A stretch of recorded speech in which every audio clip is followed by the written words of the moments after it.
Welcome to Really Raw, the podcast for coaches and creators who want to build luxury brands without burning out. I'm Rahoff, business energetics coach, PhD student, and sponsored skateboarder. I went from serving tables and hustling every client to building six-figure systems and offers that sell in my sleep. Here we talk all things raw when it comes to business strategy, nervous system regulation, and stepping into your goddess frequency with tangible, actionable steps to help you scale to consistent 10K plus months. If you're here, you know freedom is your birthright. Let's get into it. Hello, happy Tuesday. Welcome back to the Really Raw podcast. I have a special guest with us today. Hi, Kevin. Hey, Rahoff. How's it going? It's good to see you. It's good to see you. So a lot of my clients have been asking about, where I got my copy done, like how I learned how to write magnetic copy. And if you know me, you know that I go to people whose zones of geniuses are the different parts of their business. And I found Kevin. I love to start my episodes when I bring guests in of like how we found each other. How did we meet? Do you remember how we met?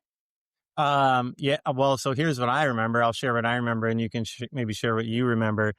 You either replied to one of my emails or one of my threads first about how much you liked my emails. And I remember taking note of that. And I think it happened a couple times. And then honestly, I don't remember how we ended up.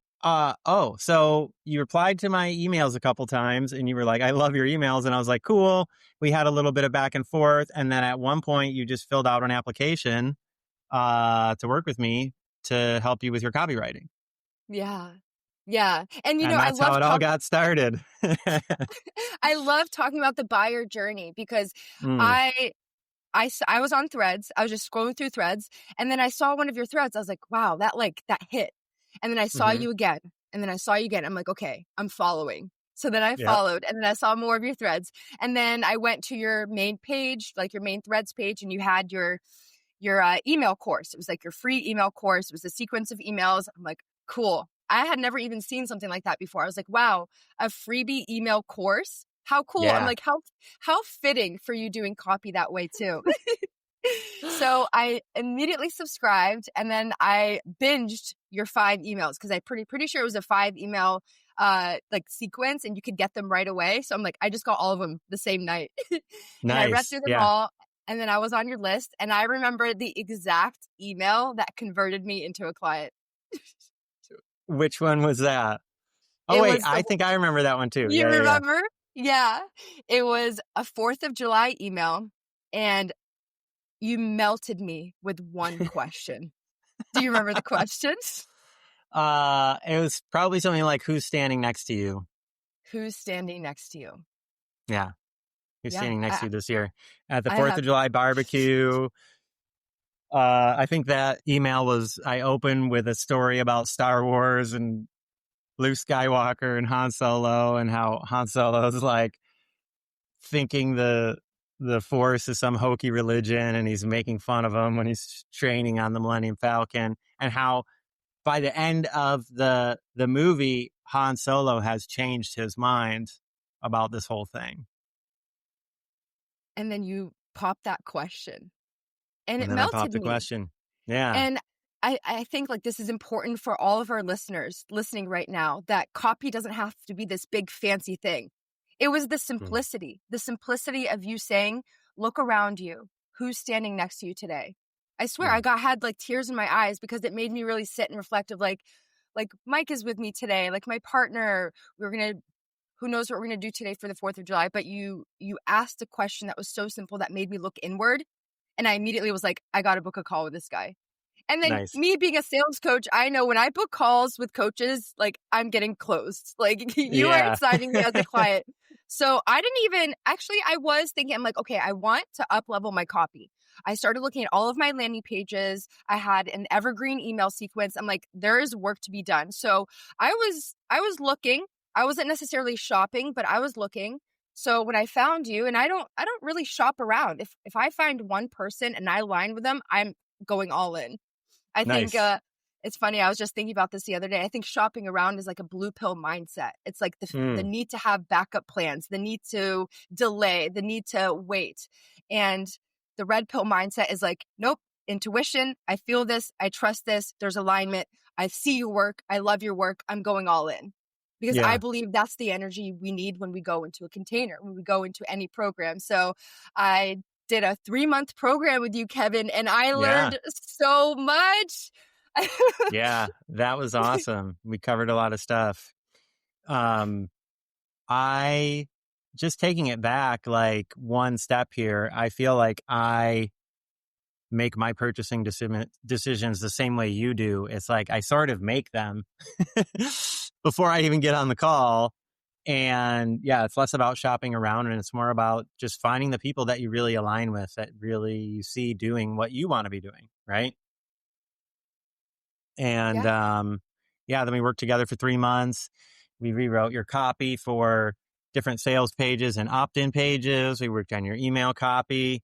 And I think we got some pretty good results. Yeah. Yeah. We got some pretty good results, all right.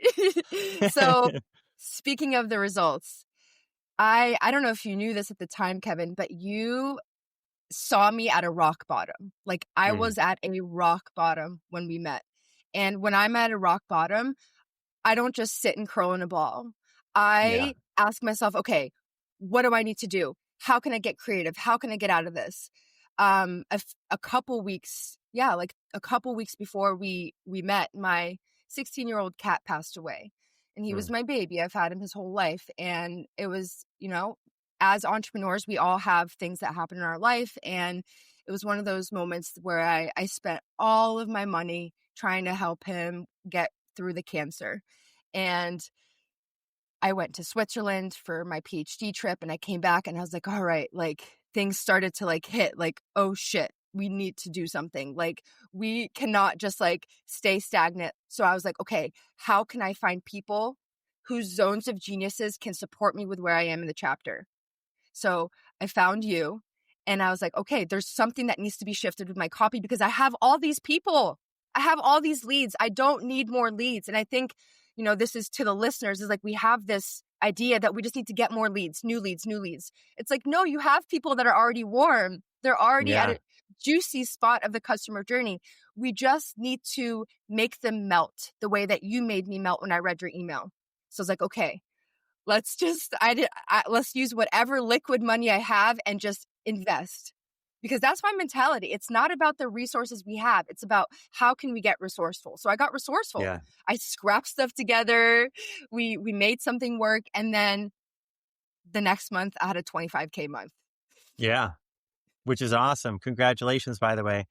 And, um, I mean, I think that's a testament to just like all the work that you did before that leading up to it. You know what I mean? Because, um, you built a lot of trust. You built a lot of, um, belief in yourself, and that translated into your readers. And, um, at that point, all we needed to do is get the right message in front of the right people at the right time. And they were already waiting for you to share whatever your next step was, right? You Yeah. just needed to figure out a way to share it with them. Yeah. So tell me more about that. What did we do tangibly in our 3 months together? I had a Google Doc that was over 150 pages of notes Yeah. from our time together. Do you remember that? Yeah. So break it down for our listeners, what it looks like when you have a copywriter coaching you through what it's like to build different landing pages, build the email sequences. Walk me through that. So I heard a quote one time that um, something like 80 to 90% of the benefit of working with a copywriter is just having some outside perspective on your business. And the nice thing about working with copywriters is they tend to have uh, a strong understanding of the markets that they've worked in, right? So I've worked in holistic health, I've worked in fitness, I've worked in different types of personal development, overcoming burnout, um, other different types of challenges like that. I've worked in business coaching in multiple niches. and having a deep understanding of, even just in my own life, like, what are all the difficult, challenging experiences that I need to go through to actually make a change in my life? Like, what actually motivates me to act? What motivates other people to act in this niche? What are the things that are important to them in their life? What's going on around them that is going to um, make them afraid to take the next step forward, Mm, and what's going to inspire them to take the next step forward? And when you can speak to those concerns and address them, that's how you can safely help people along and move through the difficult process of change. Because change is hard. mm, It's difficult. It's scary. Um, you're going out on a limb oftentimes. You're not sure what things are going to be like on the other side. When you're on the internet, like, trust is low and skepticism is high. There's a lot of strangers out there who have offers that might be good for someone, but maybe they're not good for you, but they're more than willing to sell them to anyone with a credit card and a pulse. And so, how do you build that trust? How mhm, do you show that you really understand what the person's going through and that you have the actual solution for them? And it mhm. all comes down to being able to, it's all about empathy, being able to stand in the other person's shoes. A lot of times um, we're teaching the challenges that we've gone through ourselves, right? And so it's hard to look back in time and see where you were 2 months ago, 3 months ago, 6 months ago, 3 years ago, and how you actually felt, because we tend to block those uncomfortable experiences out of our mind and our psyche. And so even being able to go back and write about that often feels like cringe Yeah, for people. Like, oh, I don't want to write about that. It's cringy. And it's like, yeah, it's cringy because it hurts. Um, and it's uncomfortable. And it's not about necessarily like drilling into the pain points or like twisting the knife and making it hurt. It's just about empathizing with where people are really at and helping them, understand yeah, um, what it's going to be like on the other side. yeah. Building So, that gap. yeah.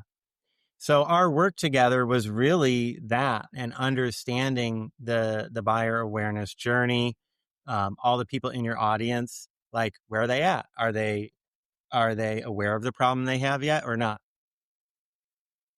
And um, what message do they need to hear right now in order to take one more step closer to you or one step further away? A lot of it is attract the right people and repel the wrong people, right? So we tailored your sales pages and your opt-in pages so that they're specifically for the right type of people you need in your business. And same with the emails. And we came up with Mhm. a system to um, so that you can sit down and write an email fairly quickly and easily while sounding like you in your own voice without overthinking it, and just get the message you need in front of your the people in your audience, right? And the message they need to help them Yeah. whether they buy from you or not. Yeah. And you taught me how to fish, right? There's an expression. You can give a man fish or you can teach him how to fish. You taught me how to fish.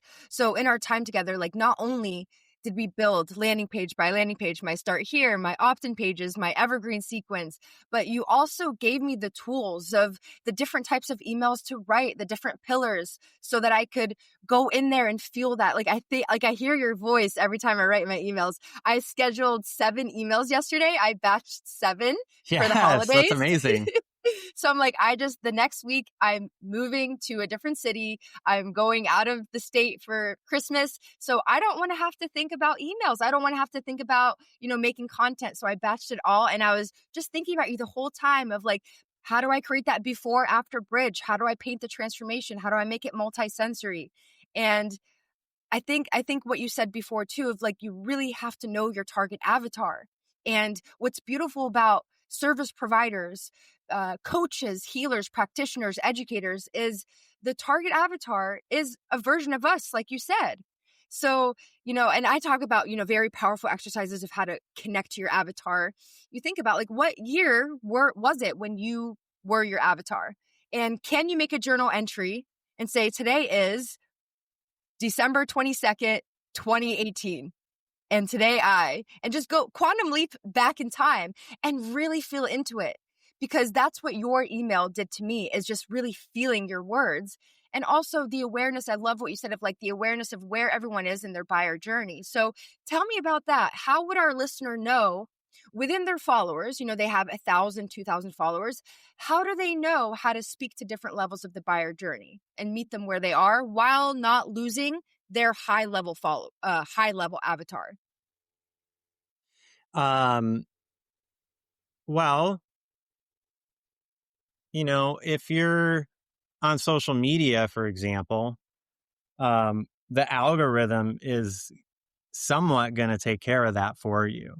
So if you're creating social media content for different stages of awareness, the algorithm has some ability to get that right message in front of the right person on its own without you doing anything. And as long as you create the content specifically for the person who's, let's say, not really aware of what the root problem is, it's probably going to show that content to them and not the other people who already know and already get it. Then there's an element of sort of self-selection, right? The people who know who you are and they see your content and they're like, yeah, I already know that. They're going to scroll by, right? But as long as you consistently deliver across those different levels of awareness, people aren't going to give up on you. They're not going to be like, Rahaf's too basic for me. I'm moving on, right? They'll be like, some of her content's for beginners, some of it's not. Cool. So there's that self-selection element. And then, of course, all your diehard fans are going to probably see everything you post. And they're just going to understand and appreciate the reminders, because as much as we think we know these things that we learned early on, it's nice to have a reminder of why we are where we are and all those things too. So it's really just about being able to break your message down and speak to those specific stages one at a time. So one of the things I like to talk about in writing emails is you want to focus on one thing at a time. And a lot of times when people write an email, they want to tell this long interwoven story about their life and include all the details and explain every little twist and turn and side story and speak to everyone at the same time. They want to speak to everyone at every level of a journey at the same time and explain all those things. And it's like, you don't need to do that. You just need to focus on one of them. And everyone can appreciate it on some level. And the people who need that message right now are going to resonate with it and potentially take the next step they need to take in their life. And so whether it's with content or with emails, the idea is speak to one person about one problem with one solution. And when you do that, you can just remember that not every piece of content or every email has to be for everyone, right? This is for one person, and the people who don't need that message right now, they're going to ignore this email. It's fine. They're not going to hate you because you sent them an email that didn't make sense to them. Yeah. So good. So good. So good. And I'm sure you, the listener, you've heard this expression: when you speak to everyone, you speak to no one. And a lot of the coaches I work with, most of them struggle with this because they don't want to leave people out. But the thing about that is you need to be okay with leaving people out, because when one person can fully resonate with what you're saying, and I've said this before, it's like, why is Taylor Swift so successful? Because she knows exactly how to be hyper specific in her lyrics for her team, to talk about the guy with the skinny jeans. And even if you don't like guys with skinny jeans, you can form a story, a picture in your mind, like a movie. And that's what copy does. That's what good copy does. So it doesn't matter if someone is not fully resonating. It doesn't matter if they're not your target avatar yet. They will rise to become your avatar if your copy is positioned the right way. And it's being okay with leaving people out. Because at the end of the day, do you really want those people on your sales calls anyway? The ones who kind of resonate? No, because then you're going to have an upstream issue. So when we start at the root of the copy of just being crystal clear in who we're speaking with, you are looking out for your future self, because the rest of the sales journey is going to be so much easier for you. And the client itself is going to be super aligned. And I think people struggle with that because also we've all fallen in the trap of shiny object syndrome. Let me just create this offer, this low ticket offer, this. And then you have an offer suite of 10 offers, which probably have 10 different avatars. So then the audience get confused. So can you speak more about that? Because I'm sure you've seen that about coaches who create multiple offers and then not knowing exactly where to focus their attention. Yeah. So I just want to actually, before I talk about dealing with multiple offer syndrome, I want to take a step back to what you just said about attracting the right people and repelling the wrong people so that you can make the rest of your sales process like that much easier, right? You want to make sure you have the right people in your business. And there's also this idea that I think like you'll probably resonate with, is that, you've got this sort of energy signature, right? And the people that want to learn from you are attracted to you regardless of what you're saying. Like they show up and they're like, Rahaf can teach me something. I don't know what it is yet, but I know Rahaf can teach me something. And so they follow you. And they're following and following and following. And they're sort of waiting. Some of them are just going to be like, I don't care. Rahaf could teach me something. Like, I'm going to opt in now, But some of them are like waiting for the right message, the signal that it's clear, the signal that it's safe, the signal that this is the right person for them. And so that's where getting really specific with your message comes into play, right? And you can, whether it's email or content or whatever, you can test all these different sort of angles and test all these different ideas without spending months creating an offer and then trying to sell it. Right? So with your content, with your emails, you're sort of testing where your energy, your interests, your skills, your abilities, where they meet the interest of the marketplace, right? You're seeing what people respond to when you create content, when you send emails. And that's sort of how you can help make informed decisions about like what types of offers you should create for your audience.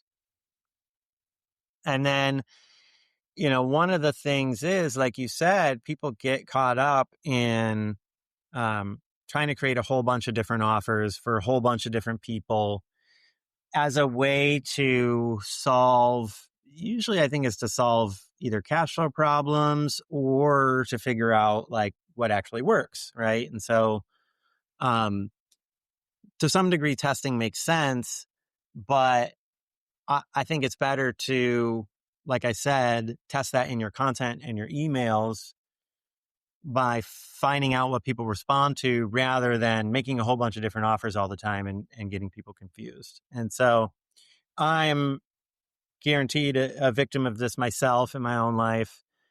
And one of the ways I solve that is by working with other people.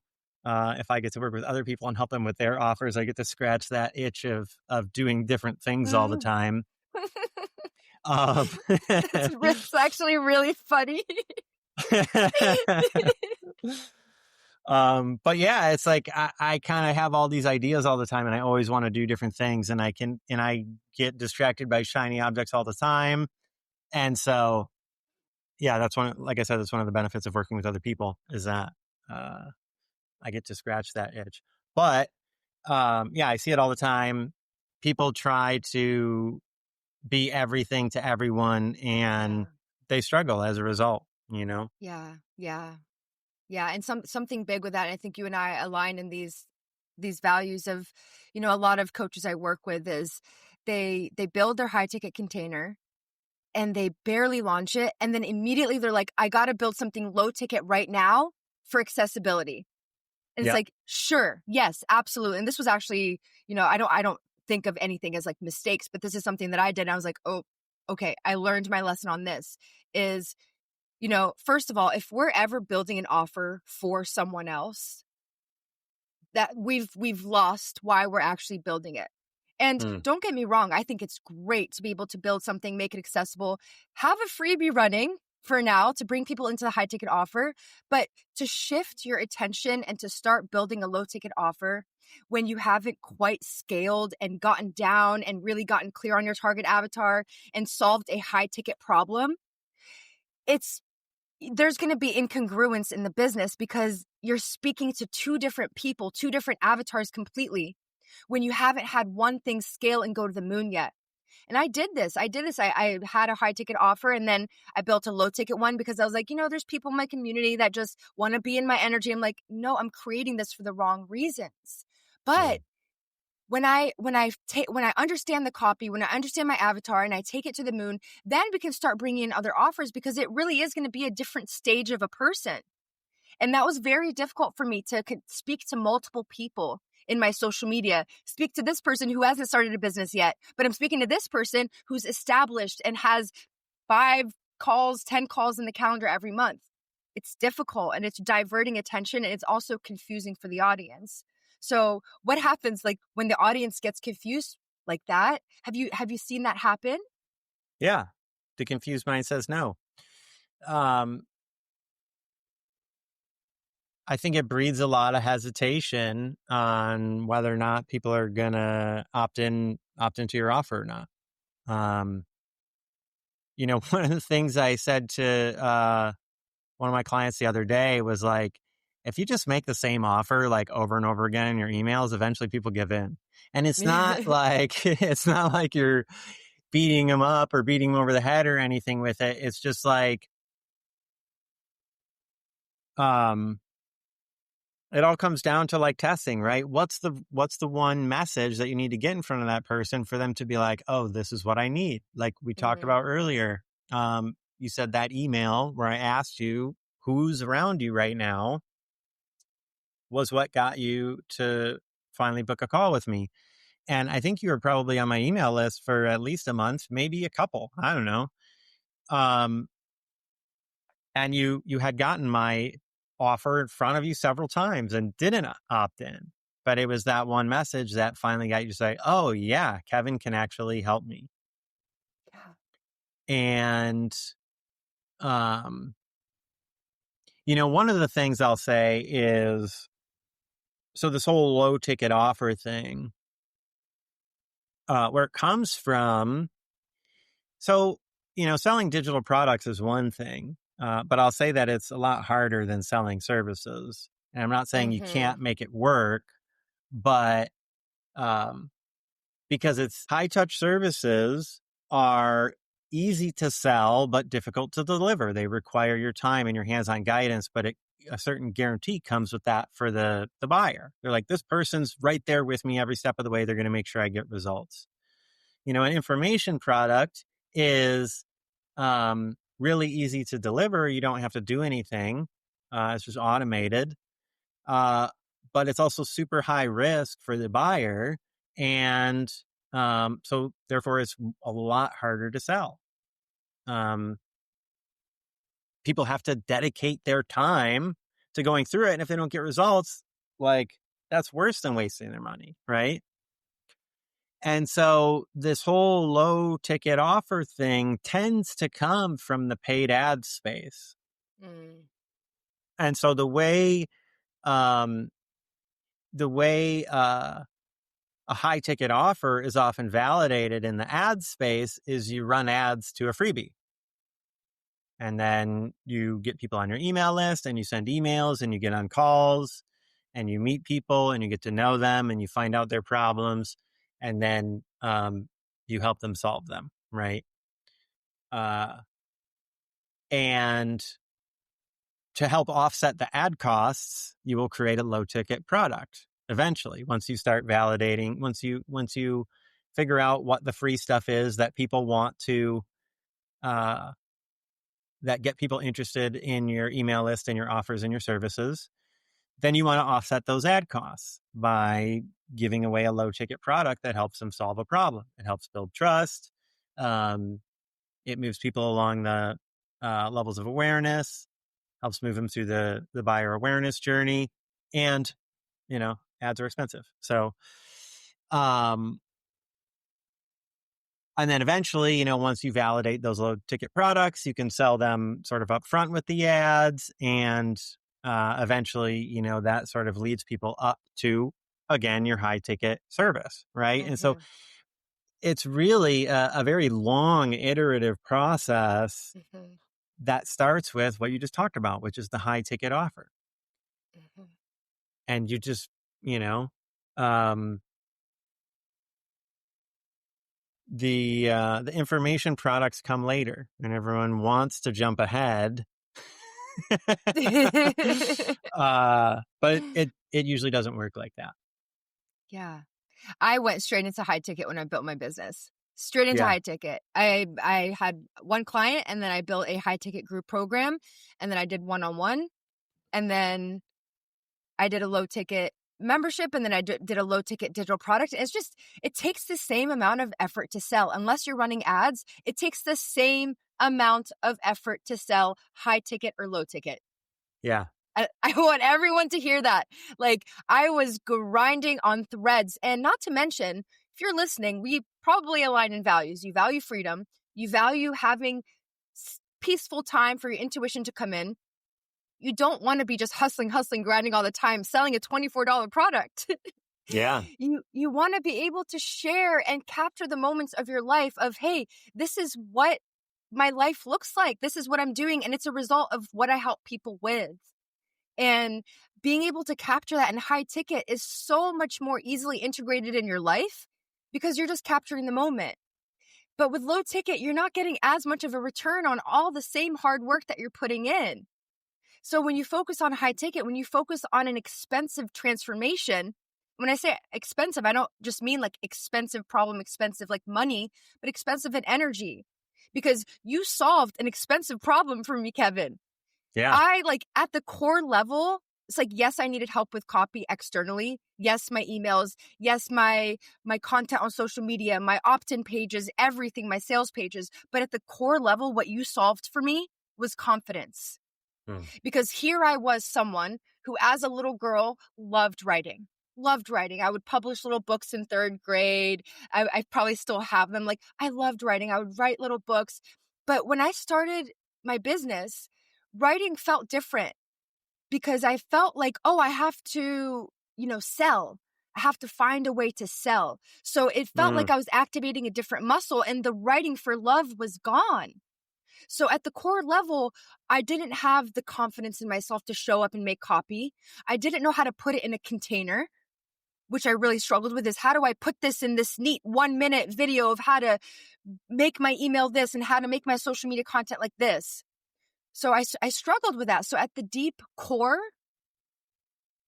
you gave me confidence in myself to show up and to learn how to deliver content and copy while selling as service without trying too hard. Hmm. That's awesome. That's beautiful, Rahaf. I love to hear that. Um, and one of the things I want to add to what you were saying was just sort of how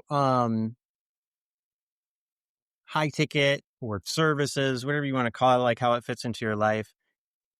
One of the things is I think people underestimate what it takes to actually get people a result with info products, because we might know something. I might know something about copywriting, but if I just went and created a course about it and then put it out there and tried to sell it, and people actually started going through it and they were like, Kevin, I have no idea what you're talking about here in this section. What does this even mean? What are you talking about? I just had a call with a client right before our show here. And she is, this client is starting to write on threads, and starting to offer her services. And we've been working together for about a month and it's going really well. She's getting we just put out 2 posts last week that brought in 900 followers, doubled her follower What? count, and That's got significant. 52. Yeah, and got 52 email subscribers. She just started her email list. This is brand new. So now she's got 52 What? email subscribers. And it was just with 2 simple posts. Wow. Um, and we open up the call and I start talking about how we need to track which post is actually getting people to sign up, because we're not, how do we differentiate that, right? Yeah. There's certain ways you need to track these things. And I started showing her how I do this. And I'm like, how's this landing with you? And she's like, it's a bit confusing. And I'm like, all right, let's take a step back, forget the tracking. What do you think's most important? And she's like, I need to get on discovery calls with people. And I'm like, duh, why am I trying to show her how to track where her email subscribers are coming from when she needs to get people on discovery calls and sell her services? Mm. I'm in my head thinking, oh, this is the most important thing when it's clearly not right now. And that's what happens when you go to create info products. There's all the stuff that Mm. you think is important, and it might be important, but it might not be the most, you might not have things in the right order. And then there's all this stuff that goes into having your messaging and your marketing set up the expectations for people once they get inside that course or that info product, right? So I think people really just underestimate the amount of sheer, if you're not regularly coaching the stuff one-on-one with people or teaching it or providing that service one-on-one with people, you're going to have a really hard time creating an effective info product, and you're going to Mhm. have an even harder time marketing that info product. Mhm. And it's not, if you Mhm. build it, they will come. It's you really Yes. need to know what you're doing with info products to get them to work. Yes. Oh, that's on my list of phrases that don't make sense. Build it, then they'll come. That's just not the way it works. And Yeah. this is also why market research is so important. I will yell this from the roof. Just get on calls with people, learn about your business. And what I do, a technique that I do is whenever I'm getting on market research calls, even my current clients that are exactly my avatar, exactly her, I save those transcripts. Yeah. Save them, and then I feed it to ChatGPT. I'm like, keep learning about Selena, keep learning about Selena. That's the name of my avatar. And it's just so important to be constantly learning about who our avatar is.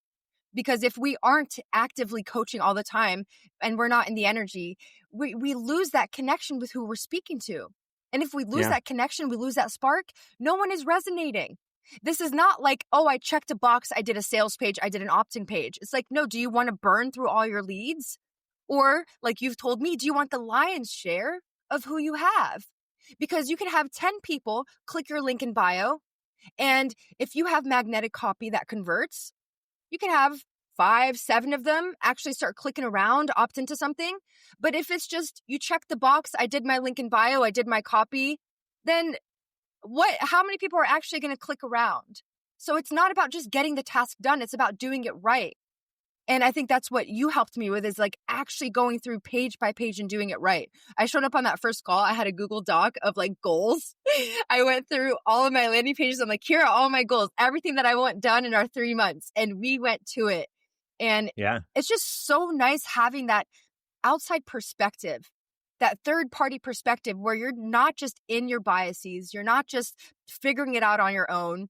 And I don't know, you guys have heard me say a million times, I value having a coach.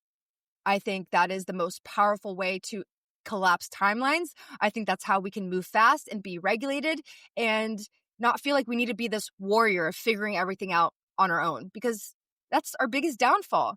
So our most valuable asset is our time. You want that time back. You want to work with someone so that you actually learn these skills from someone who's living it and doing it. Or do you want to use whatever knowledge you have circling around in your brain to try to figure something out?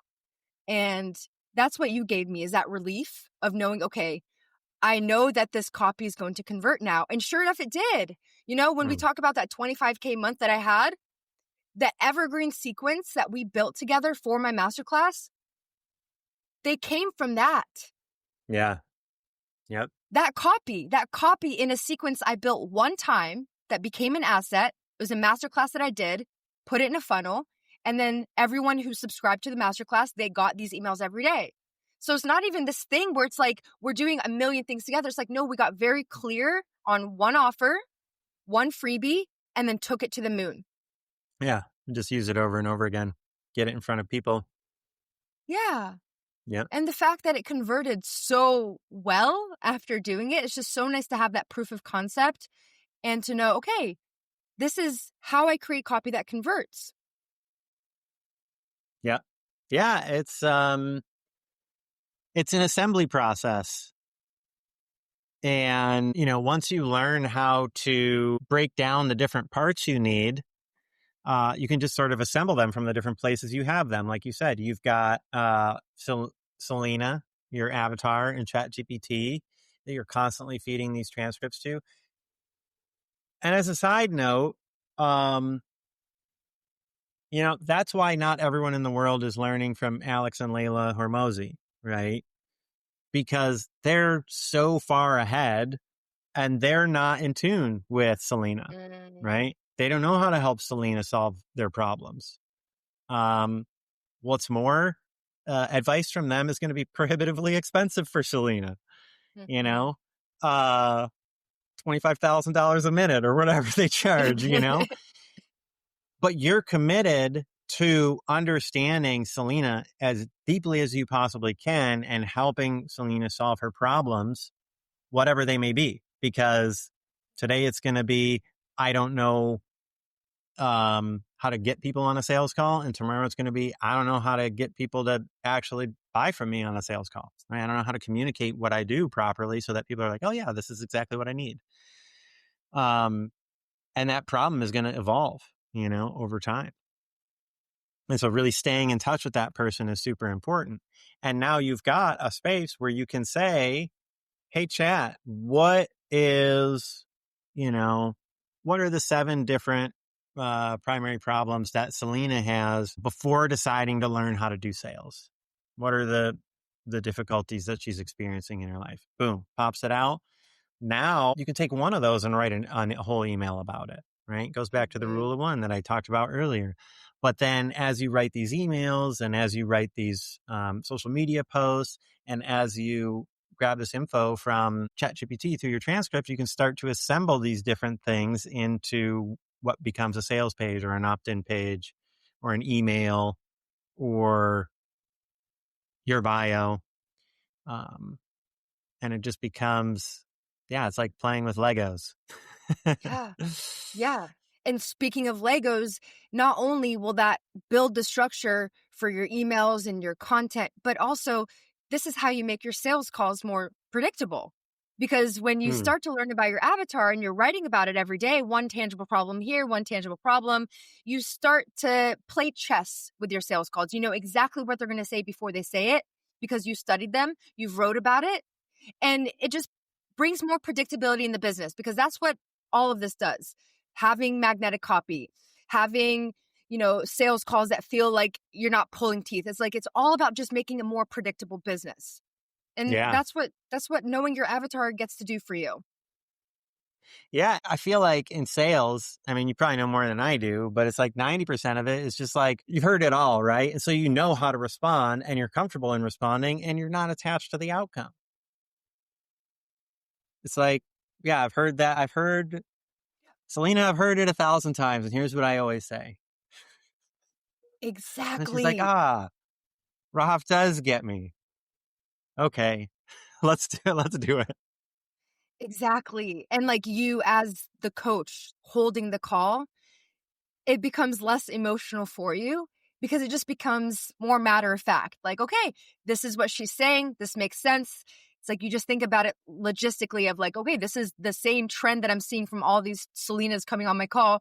Sales becomes less emotional. And when Mm, sales is still emotional, to me, that's the biggest indicator there's a leak in the process. Mm. Where that leak is, okay, we can look at that. But starting from the root of the copy and your avatar solves the majority of the upstream issues that take you to the sales call itself. Because so many of my clients are like, I need help with objections. I need help with reframing objections. It's like, yes, we can do that. But let's talk about all the other upstream issues that we're not even taking into consideration, that you probably won't even get an objection if these structures were in place. And copy is one of those, one Yeah. of many. Because when you can have at the very root someone really resonate in who you are and your story and how you can help them, then it just makes that call so much more grounded in trust. By the time you get to the end, it's like the value's there. You don't need to communicate any more value. It's just a matter of, okay, where do I sign? Yeah. Yeah, exactly. The copy is going to help you filter out people who shouldn't be there. Yeah. And Yeah. ideally, the more it filters out the people that shouldn't be there, the better. Yeah. Yeah. Weed them out. Weed them out. Yeah. Yeah. I Protect their time and protect your time. Yes. Yes. I Yeah. call it an alignment checkpoint. Nice. Yeah. That's a great way to put it. So it's like you want to be hyper specific in who you're speaking to so that people can opt out. Be like, oh, this doesn't resonate with me, scroll. Because the more Yep. people that you can get to opt out, the more space that you can hold for the people that fully resonate, that will spend a lot of money to solve their problem with you. Mm-hmm. And that's what it comes down to. 100%. Yep. So, what is one tangible thing that you can give our listeners on what they can do right now? Like, if they have copy that they just kind of threw together on their landing pages, or if they are kind of just throwing spaghetti at the wall with their emails, what can you give them right now? Well, it's going to depend a little bit, but I would say, if you feel like you're throwing spaghetti against the wall with your emails, that's probably a good thing. I think email is really about being able to test these different ideas that you have and see what people are responding to. And if you start treating each email like an experiment, Yes. instead of feeling like you need to turn it into sales or convince Mhm. people to buy from you, and you just say, hey, I want to talk about this specific experience. And you sit down and you write out your email to solve and address a very specific issue. Like, let's say, for example, um, let's use the email that we talked about, that brought you in to my world. So, um, the email, it went out on 4th of July, and I wrote about, um, I like using Star Wars as an analogy. Not everyone's into Star Wars or whatever, but like I like that story and I like using it as an analogy. So, like I said, the analogy is Luke Skywalker's on the Millennium Falcon training with Obi-Wan to become a Jedi. And Han Solo is making fun of their hokey religion and basically putting Luke down. And by the end of that movie, Han Solo is saying to Luke, may the force be with you. And in the end, comes and rescues him and doesn't go off on his own back to his smuggler lifestyle. And he joins the rebellion. And so, this email is speaking to that moment in time where Luke was on the Millennium Falcon and he has to deal with the fact that his family died and he's got to do this heroic thing. He's probably scared. He already turned it down the first time. And, the offer to go with Obi-Wan the first time. Now he's going because he has to. And meanwhile, people are like, oh, you think this is going to work? How silly, right? And that relates to our experience as entrepreneurs, right? It's not for sure thing. It's not a guaranteed thing. It's scary. It's outside the norm. The normal is, go to school and get a 9 to 5 and do the safe thing.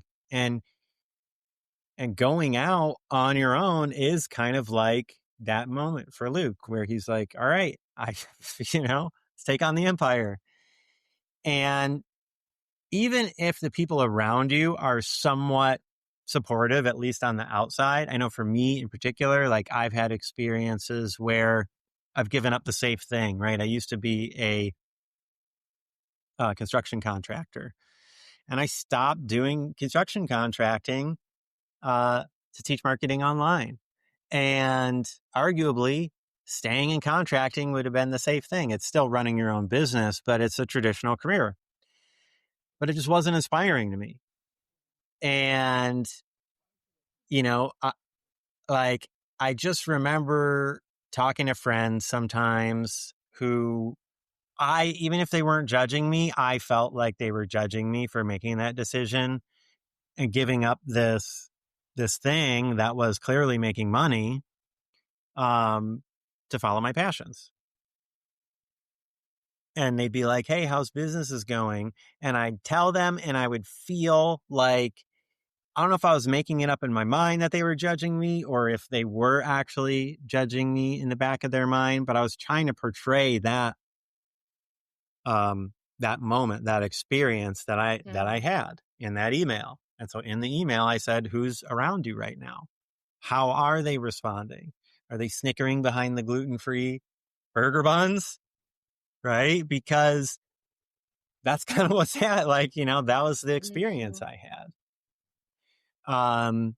And it took me having mentors in my life to make that leap and finally do it. I'd been thinking about it for years to start building my online business.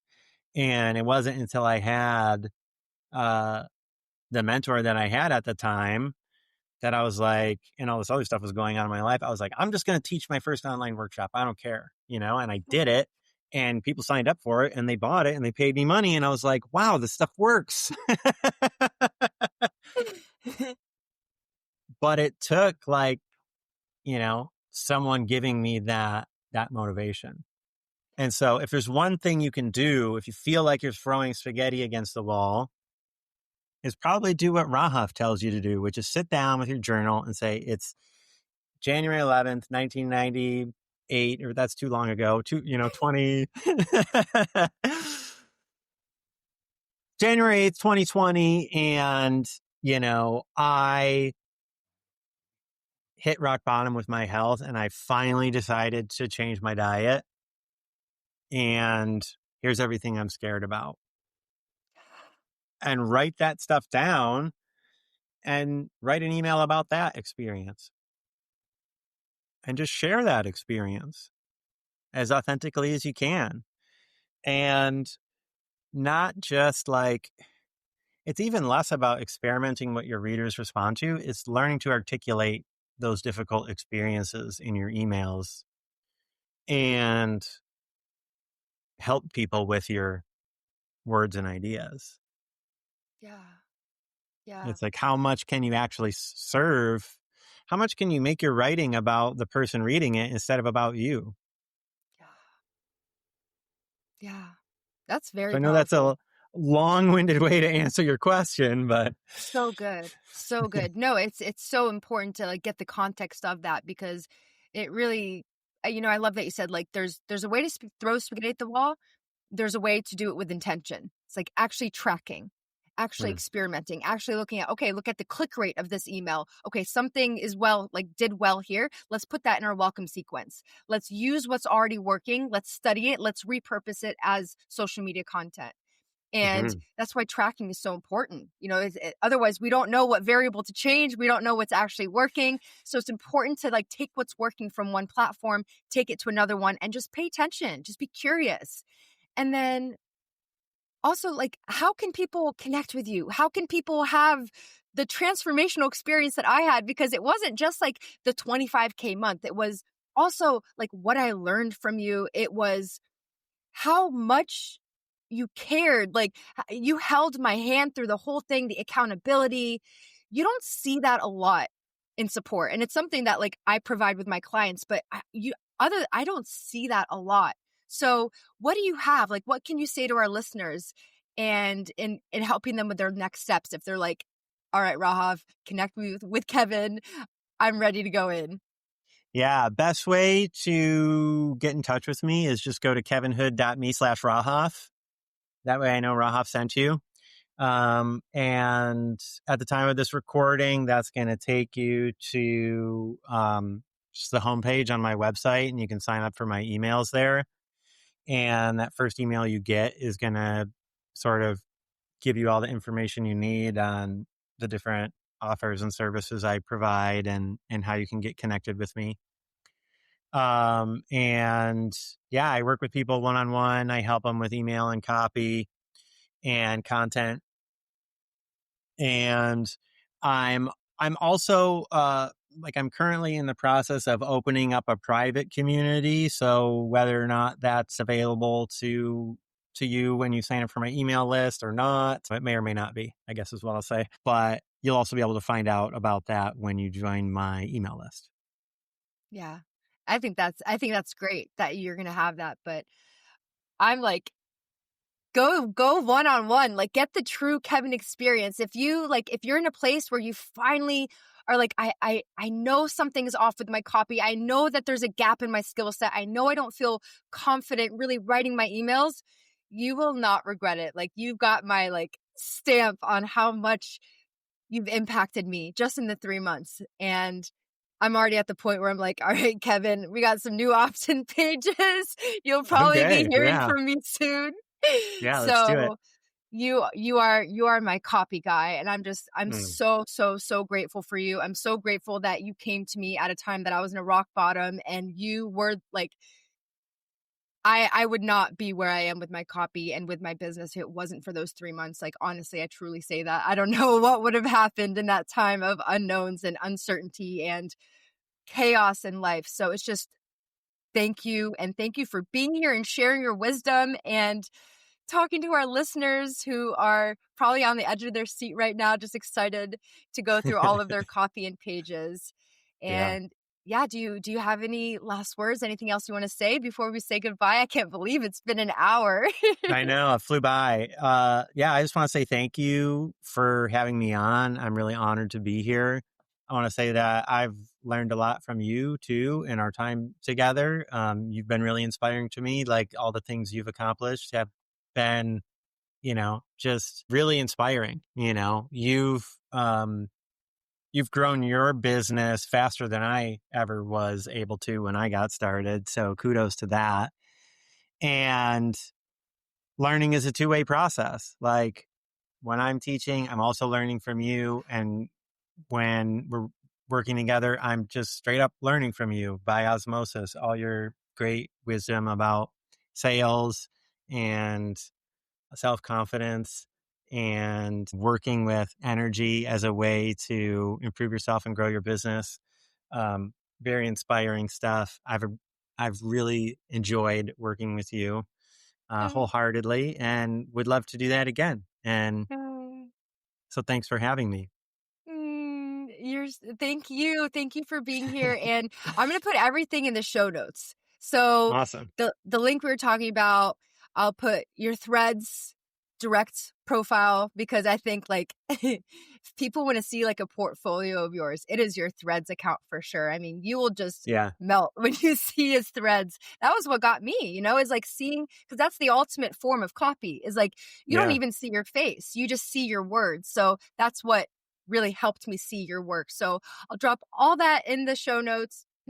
And yeah, I think we really hit our main points. And thank you so much for coming in. It's been so wonderful sitting here with you today, wherever you are, whether you're in the car, whether you're at home, snuggled under your covers. Thank you for tuning with us. And I will see you next Tuesday. Bye. Bye.